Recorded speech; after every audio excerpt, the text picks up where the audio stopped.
Today's heavy rains weren't enough to keep these apple pickers out of the orchard. For Matt Bosnagel, it's become somewhat of a tradition. We can't. This is our fourth year coming, and there were a lot more apples this time because there weren't anyone out there.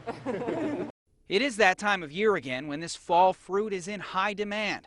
But at most orchards in central Indiana, the supply is severely diminished. For Anderson's orchard in Mooresville, they will bring in only about half the crop they're used to. That's because the warm spring caused an early bloom. Then, during 2 days in April, temperatures dropped. It got down to, after we were in full bloom, it got down to about 26, 27 degrees, and that's just way too cold for blooms to take. And that's when we lost, I'd say, at least 50% of our crop. For others, it's worse. The owner of Tuttle Orchard in Greenfield is bracing for impact, expecting to take a 75% loss in product. So severe, he's forced to cancel public picking this season. There just aren't enough apples out there to really make it worthwhile for folks to go out there and have to walk a long ways and only find a few apples.